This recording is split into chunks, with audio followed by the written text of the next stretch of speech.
बिस्मिल्लाहिर्रहमानिर्रहीम अस्सलाम वालेकुम। मैं हूं आपका होस्ट आशिर तनवीर और आप देख रहे हैं कोर्ट स्टूडियो। मेरे साथ मौजूद है जनाब Zainul Abidin Qureshi advocate high court. उनसे आज जानेंगे कि जो पाकिस्तान में जनरल इलेक्शंस अब होने वाले हैं 8 फरवरी को, वो इतना लेट क्यों हुए हैं। अगर वो होने थे तो 7 नवंबर को, वैसे तो आप कह लें कि जो टेंटेटिव डेट थी वो तो पूरी हो गई, वो दिन मुकम्मल हो जाते हैं, लेकिन इलेक्शंस लेट हो गए। इंशाल्लाह हम सबको उम्मीद है, जैसे चीफ जस्टिस ऑफ पाकिस्तान ने फरमाया कि इलेक्शंस 8 फरवरी को हो जाएंगे, तो हमें भी यही उम्मीद है कि इंशाल्लाह इलेक्शंस हो जाएंगे और बहुत पॉजिटिव माइंड सेट के साथ इसको आगे लेकर चल रहे हैं। लेकिन बात करेंगे कि वो जो लिकूनाज रह गए थे जिन वजह से इलेक्शंस इतने लेट हुए, वो क्या क्या थे, कानूनी हवाले से क्या मसाइल दरपेश थे सूबाई हुकूमतों को और वफाकी हुकूमत को।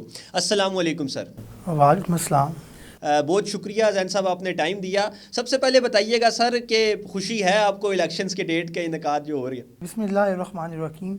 हाशिर, एक खुशी भी है, एक उम्मीद थी और बेशुमार डाउट्स आ रहे थे कि क्या इलेक्शन होंगे या नहीं होंगे। ये एक बहुत बड़ा सवालिया निशान था। और जैसा कि हमने देखा कि पंजाब में काफ़ी लंबा चला, पाकिस्तान की हिस्ट्री में फ़र्स्ट टाइम जो केयर टेकर सेटअप है वो काफ़ी प्रोलॉन्ग हुआ। फिर आप फेडरल में देख लें, यही सिचुएशन हुई। जो नेशनल असम्बलीज़ हैं, मतलब एज़ पर जो लॉ है वो 7 नवंबर तक हमारे इलेक्शंस हो जाने चाहिए थे, लेकिन टेक्निकल रीजंस की वजह से नहीं हुए। चाहे वो हल्का बंदियों का इशू था या कोई और इशू था, इलेक्शंस में ताख़ीर हुई। लेकिन वो तमाम तर जो अफवाहें थी वो दम तोड़ गई। वो जो कह रहे थे कि जी 2 साल चलेगा ये केयर टेकर सेटअप, वो जो कह रहे थे कि इलेक्शन होंगे ही नहीं। कुछ लोग कह रहे थे जब तक इकॉनमी स्टेबल नहीं होगी, क्या पता 2 साल के लिए वो इकनॉमिक एमरजेंसी लगा दी जाए, शायद इलेक्शन ना हो। वो कहते हैं ना, जितनी मुंह उतनी बातें, ठीक है। वो तमाम तर जो अफवाहें गर्दिश करी थी वो दम तोड़ गई। अब मेरे ख्याल में किसी किस्म का कोई अभाम, किसी किस्म की कोई मिसअंडरस्टैंडिंग, किसी किस्म के वो डाउट जो है ना, वो अब बाकी नहीं रह गया कि इलेक्शन होंगे या नहीं होंगे। तमाम फरीक़ैन, federal government, election commission of Pakistan, president of Pakistan, तमाम फ़रीक़ैन एक पेज में हैं, तमाम स्टेक होल्डर्स एक पेज में हैं। हॉनरेबल सुप्रीम कोर्ट में अंडरटेकिंग दी गई है कि जो पहले जो इन्होंने एक डेट अनाउंस की थी, it was 11th of Feb, फिर उन्होंने उसको कर दिया 9th ऑफ फेब, ठीक है। तो मेरे ख्याल के मुताबिक अभी जब तमाम मुत्तफ़िक हैं तो इंशाल्लाह हम उम्मीद करते हैं कि free, fair and non distributed, ठीक है, मतलब एक अच्छे इलेक्शन होंगे। मेन चीज़ ये है कि इलेक्शन की देखें, हम जब बचपन में होते थे हम पास हो जाते थे तो जी सारे पास हो गए हैं, अगर हम फेल हो जाते थे तो वो सारे फेल हो जाते थे। इसमें ना आपको एक बड़ा मज़े का वो सुनाता हूँ। जी। वो एक बच्चा घर आया तो वो कहता है जी वो रिज़ल्ट तो उसका, तो कहता है अब्बा वो चोई साहब का बेटा भी फेल हो गया है। अच्छा। वो कहता है अब्बा वो मलक साहब का भी बेटा फेल हो गया है, ठीक है। फिर कहता है अब्बा MLA साहब है उनका बच्चा भी फेल हो गया है। वो कहता है तेरा क्यों बना है? अब्बा तू प्राइम मिनिस्टर लगेगा। तो मेरे ख्याल के मुताबिक तो लेकिन अभी किसी किस्म की कोई वो नहीं है। अच्छा जैन साहब, मैं आपसे थोड़ा सा इस पर कानूनी तज्जिया चाहूँगा, कानूनी एतबार से, कि इलेक्शंस की डेट पे बड़ा अभाम रहा ना। इलेक्शन कमीशन ऑफ पाकिस्तान एक आप कह लें कॉन्फ्लिक्ट बन गया सदर पाकिस्तान और इलेक्शन कमीशन के हवाले से। आज जो सुप्रीम कोर्ट ने उसको फ़ाइनल कर दिया है, फुल एंड फाइनल एक वर्डिक्ट आ गया है। आप क्या समझते हैं कानूनी एतबार से ये जो फैसला आज सुप्रीम कोर्ट ऑफ पाकिस्तान की तरफ से आया कि इलेक्शन का तारीख देना किसका इख्तियार था और किस तरह से ये चीज़ें चलनी चाहिए थी, वो बेहतरीन है? देखिए आशिर, मेरे ख्याल के मुताबिक कोई एक किसी की बात नहीं मानता, कोई लूप होल्स निकालते थे। अभी उन्होंने क्या, इलेक्शन कमीशन ऑफ पाकिस्तान को जब ऑनरेबल सुप्रीम कोर्ट ने कहा कि जी आप उनसे डिस्कस करें, कंसल्ट करें विद प्रेसिडेंट ऑफ पाकिस्तान और डॉक्टर आरिफ अलवी साहब से, इस पे इलेक्शन कमीशन ने कहा कि हमारा मैंडेट नहीं बनता कि हम, उन्होंने कहा कि तमाम कंट्रोवर्सीज एक तरफ रखें, honourable supreme court is directing कि आप डिस्कस करें। तो मेरे ख्याल के मुताबिक बड़ी अच्छी बात है कि हमारे मुल्क में रूल ऑफ लॉ है, बड़ी अच्छी बात है कि हमारे मुल्क में एक चेक एंड बैलेंस है, हमारे मुल्क में इलेक्शन होने जा रही हैं। मेरे ख्याल के मुताबिक एक उम्मीद नज़र आ रही है कि शायद अल्लाह करे इंशाल्लाह जो एक मायूसी के बादल छाए हुए थे, हर बंदा डिसअपॉइंटेड था, हर शख्स डिसअपॉइंटेड था, तमाम बिजनेस कोलैप्स कर चुके थे, हमारी इकॉनमी का सत्यानाश हो चुका था, डॉलर कहाँ पे जा रहा था, फ्यूल प्राइसेस, मतलब तो वो एक होप, एक उम्मीद नज़र आ रही है कि जब free fair and independent election होंगे तो शायद अल्लाह करेगा इंशाल्लाह मेरे आपके हमारे मुल्क पाकिस्तान के हालात बेहतर होंगे, बेरोज़गारी ख़त्म होगी, रूल ऑफ लॉ आएगा, एक स्टेबिलिटी आएगी।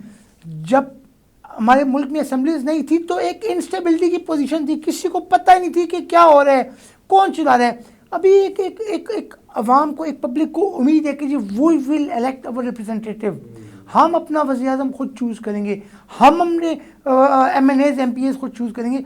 तो मेरे ख्याल के मुताबिक अब लोगों को भी मतलब बड़ा सोच समझ के वो देखना चाहिए कि जब मतलब फिर पछताने का फ़ायदा नहीं होगा। मतलब जब बैलेट के ऊपर आप मोहर लगाएंगे तो मेरे ख्याल के मुताबिक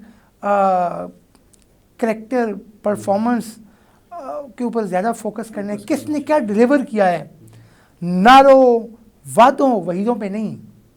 आपका कंडक्ट क्या रहा 5 साल, आपने अवाम के लिए क्या किया, पूरा आपने एक 2 पेज रखनी है, किसने क्या परफॉर्म किया, किसने क्या डिलीवर किया, क्या था? किसने हॉस्पिटल्स बनाए, किसने रोड बनाई, किसी ने ट्रेन बनाई, किसी ने अवाम के लिए क्या किया, एजुकेशन की फील्ड में क्या किया, मेडिकल की फील्ड में क्या किया।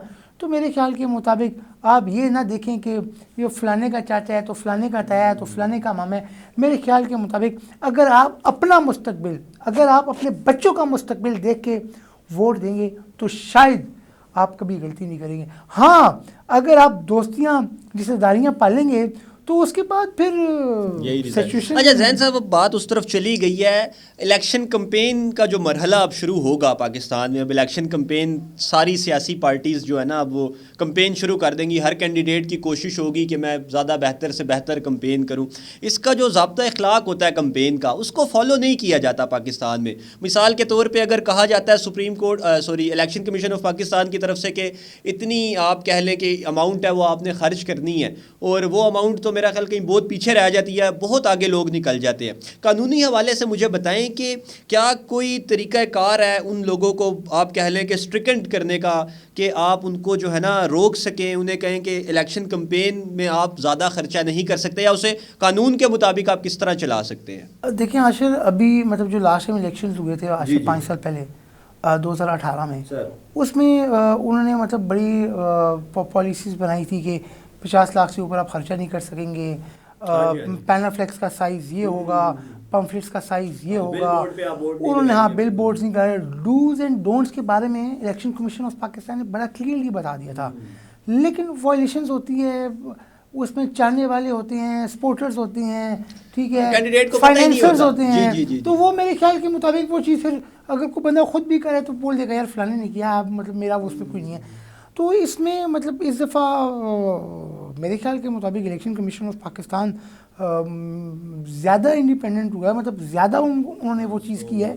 तो मेरे ख्याल के मुताबिक शायद कोई नई पॉलिसीज़ दोबारा इंट्रोड्यूस कराई जाएँ।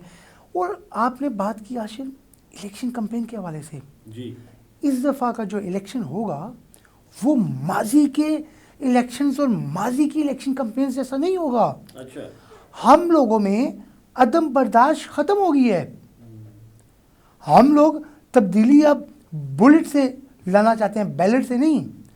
अगर मुझे किसी से इख्तलाफ है, देखें इख्तलाफ राय ना जमहूरियत का हुस्न है। अगर मुझे आपकी कोई बात नहीं पसंद आ रही या आपको मेरी कोई बात पसंद नहीं आ रही तो मैं आपके नज़रिए से इख्तलाफ कर सकता हूँ, आप मेरे नज़रिए से इख्तलाफ कर सकते हैं, लेकिन आई हैव नो राइट कि मैं आपके ऊपर कैरेक्टर एसिनेशन करूं, मैं आपकी पर्सनल लाइफ को करूं, नो, नॉट एट ऑल।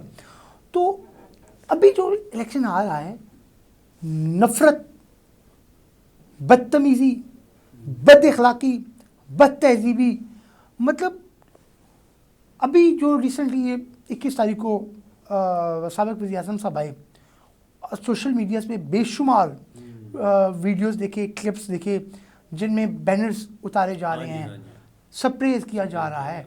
तो अगर एक तरफ एक के चाहने वाले हैं तो दूसरी तरफ दूसरे के भी चाहने वाले हैं। तो मेरे ख्याल के मुताबिक इन इलेक्शंस में सबसे जो एक इम्पॉर्टेंट चीज़ होगी, तमाम पॉलिटिकल पार्टीज़ को अपने जो सपोर्टर्स हैं, वर्कर्स हैं, और स्पेशली जो उनके कैंडिडेट्स हैं, जो उनके टिकट होल्डर्स हैं, उनको स्पेशल कम्युनिकेट करना पड़ेगा कि जी पुरअमन इलेक्शन हो।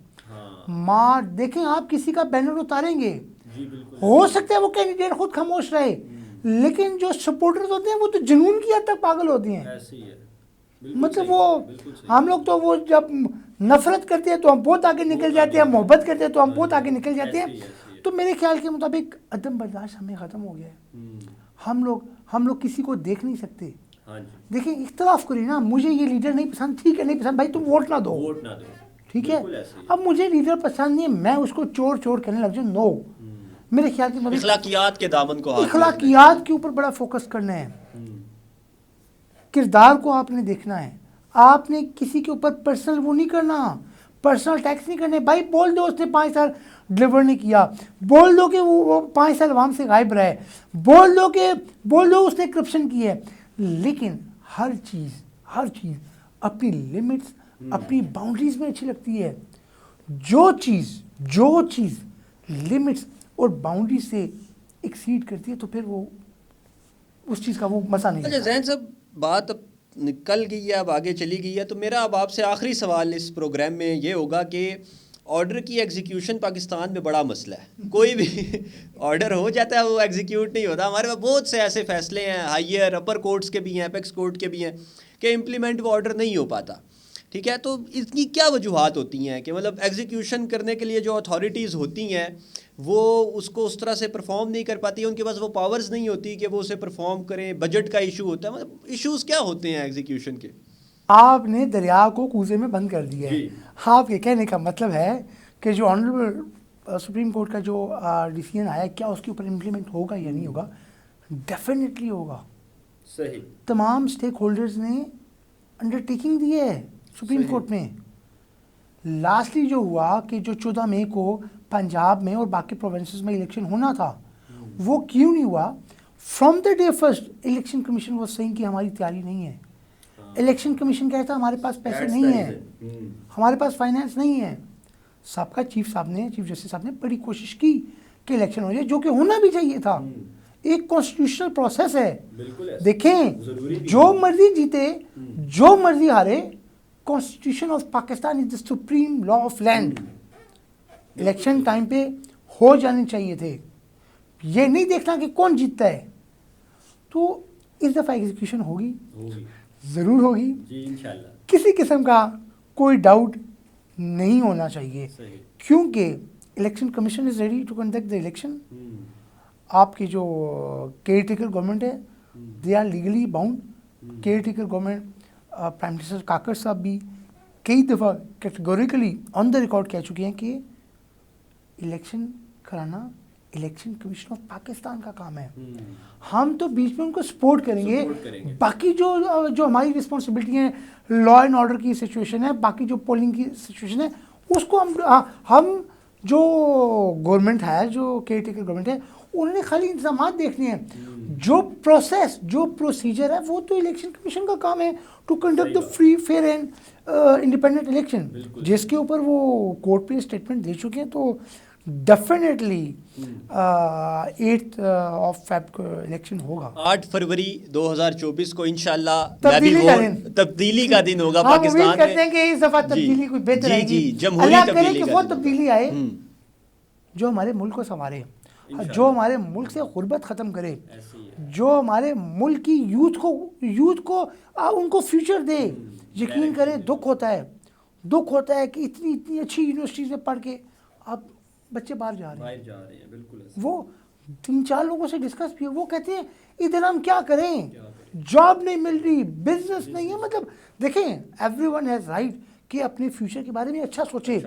जब यहाँ पे रह के ना जॉब है ना बिजनेस है तो फैमिली के ऊपर लायबिलिटी बनने वाली बात है। बिल्कुल ऐसे ही है। तो हर शख्स की ख्वाहिश होती है कि बेहतर से बेहतरीन की तरफ जा सके। ऐसे ही है। तो वो उम्मीद करते हैं कि जो 18 फरवरी का दिन है वो हमारे मुल्क के लिए कुछ बेहतर लेके आए। अच्छा, वैसे जैन साहब आप 18 फरवरी 10 दिन आगे लेके आए। सॉरी 8 फरवरी जी जी, क्यों कंटेम्प्ट लगवाते हैं मेरे पे? नहीं इंशाल्लाह जी, इलेक्शंस होंगे 8 फरवरी 2024 पाकिस्तान में। आप कह लें कि एक तब्दीली का दिन होगा, जमहूरी तब्दीली का दिन होगा।